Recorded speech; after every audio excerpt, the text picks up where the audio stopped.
Assalamualaikum warahmatullahi wabarakatuh. Selamat pagi, siang, sore, ataupun malam kepada Pak Fajar. Di sini kami dari salah satu kelompok PPKK.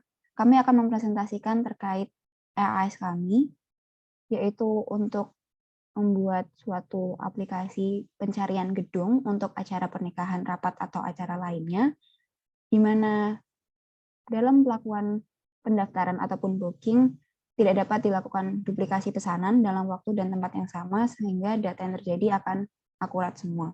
Kelompok kami beranggotakan Nadia Permata, Rico Dainino, Grady Megananda, dan juga Rainer Fernaldi. Di sini tampilan pertama yaitu untuk login.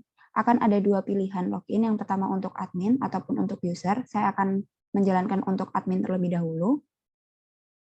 Ketika kita sudah klik login, maka kita akan dialihkan ke laman atau halaman dashboard.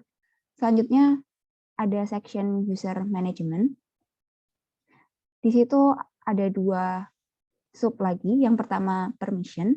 Jika kita klik pada permission, maka akan ditampilkan beberapa permission yang dapat nantinya kita berikan kepada user, baik itu admin ataupun customer. Beberapa permission sudah tertulis di sini, dan kita juga bisa untuk menambahkan kembali jika dirasa diperlukan. Kita juga dapat mengedit atau merubah, ataupun kita hapus untuk setiap permission yang ada.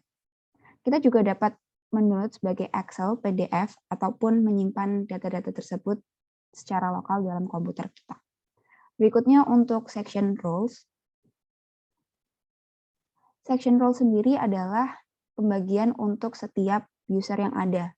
Sebagai contoh, untuk admin telah diberikan beberapa permission seperti user management access hingga transaction access. Permission-permission ini didapatkan dari yang telah kita inputkan sebelumnya. Pada halaman ini juga kita bisa view, edit, ataupun delete untuk masing-masing user ataupun admin. Mungkin bisa dilanjutkan untuk penjelasan di bagian user dan transaction oleh teman saya. Oke, terima kasih. Kita akan melanjutkan kepada section user, di mana di sini kita memiliki role sebagai admin, kita bisa menambahkan user di pojok kiri atas, ada add user. Nah, jadi di sini kita punya list user yang dapat kita lakukan, kita bisa melakukan view terhadap user tersebut, atau edit, ataupun melakukan delete. Untuk memudahkan, kita juga bisa, kita menyediakan fitur select all dan delete all. Nah, itu adalah salah satu contoh tampilan dari view user. Ini untuk select dan deselect all. Oke, kita bisa lanjut ke section transaction.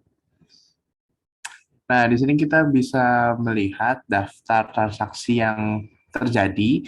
Di sini kita mempunyai transaction time-nya, yaitu kapan dilakukan transaksi, untuk menyewa building yang mana, user yang mana yang melakukan transaksi, besarnya, dan booking time-nya. Oke, selanjutnya akan dijelaskan oleh rekan saya yang lain. Oke, baik. Terima kasih, Rainer. Selanjutnya, saya akan menjelaskan mengenai building. Building-nya, kita memiliki fitur untuk all building karena kita sebagai admin loginnya. Kita memiliki fitur untuk select dan deselect all untuk mempermudah kita. Misalnya ada datanya banyak, jadi tidak usah mengkliknya satu-satu, lalu bisa delete selected untuk menghapus yang kita select. Lalu untuk masing-masing data, kita bisa melakukan view, edit, dan delete. Lalu untuk event, ini merupakan event yang ada atau ya gedungnya yang memiliki event itu antara akan disimpan di sini. Fiturnya sama juga, kita bisa add event karena kita admin, menggunakan akun admin. Lalu kita bisa select atau deselect all, dan juga bisa delete yang kita select, delete selected seperti yang di kanan atas itu. Lalu untuk masing-masing datanya kita bisa view, edit, dan delete. Selanjutnya akan dijelaskan oleh teman saya yang lain. Baik, terima kasih. Nah, selanjutnya pada bagian kalender, di mana di sini kita dapat melihat keseluruhan dari penyewaan atau pembukingan gedung-gedung yang sudah ada gitu. Nah, dalam kasus ini tadi pada tabel event kita dapat lihat terdapat satu bookingan itu terjadi pada tanggal 12. Jadi di sini di kalender akan ditunjukkan. Nah, di sini salah satu tujuan utama atau salah satu fitur utama yang dapat mencegah terjadinya double booking gitu. Jadi berdasarkan tabel ini, berdasarkan kalender ini, kita dapat memperhatikan kapan suatu bangunan kosong atau kapan bisa available untuk disewa seperti itu. Ini untuk eventnya sendiri bisa kita klik untuk kita cari tahu informasi lebih lanjut, di mana di sini ternyata user 1 yang telah membooking-nya. Seperti itu. Selanjutnya pada search building, di sini adalah tempat halaman di mana user maupun admin dapat mencari bangunan sesuai jadwal yang mereka inginkan. Nah, dalam contoh ini saya mencari untuk hari ini dengan kapasitas 100, saya akan mendapatkan list-list yang available.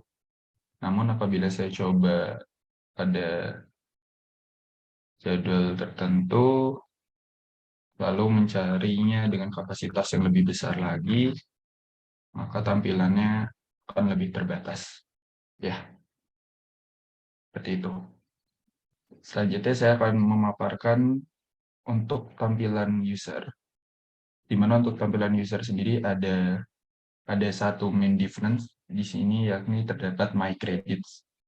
Nah, di sini adalah sebutannya bisa dibilang sebuah e-money dari user sendiri, di mana dia bisa men-top up dengan kartu kredit.